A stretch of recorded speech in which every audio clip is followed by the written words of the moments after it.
Cerebral palsy is one of the conditions not quite understood by the society, studies have shown, and as such, some people living with the condition face different day-to-day challenges. Tobiloba Ajayi is a Nigerian lawyer, author, and disability management advocate. She lives with the condition, and I asked her what her peculiar challenges are.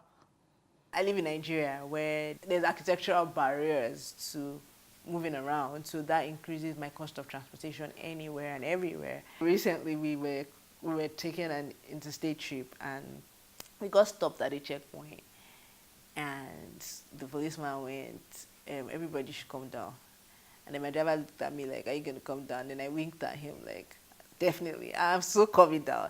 And then I came down and in a silly Niger fashion, the guy suddenly started acting like he had seen a ghost.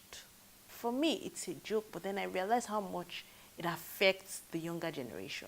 Because people assume they should be stupid, so nobody gives them a chance to prove that they're not.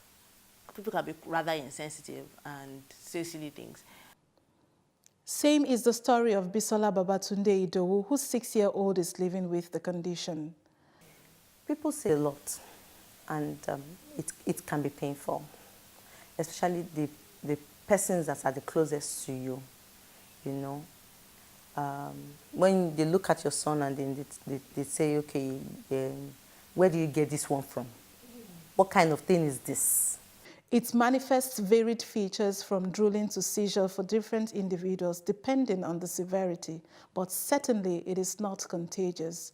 Child development clinician Helen Okoye shares the need for screening as a preventive measure for early detection.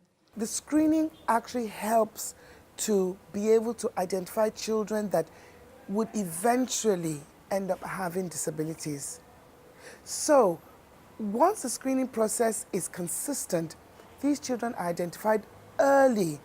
A stitch in time saves 9, they say. To avoid more complication for those living with the condition, retired Air Vice Marshal Femi Gbadebo has this to say. CP children tend to deteriorate. They tend to drool. They tend to have unprogrammed seizures. And all these things can be scary for those who don't understand.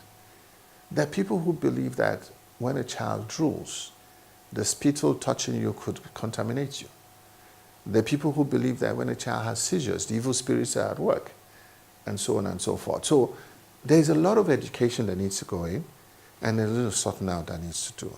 The call is for more awareness on cerebral palsy and sensitization for more tolerance, acceptance, and equal respect for persons living with cerebral palsy. For Plus TV Africa, Amaka, Okoye.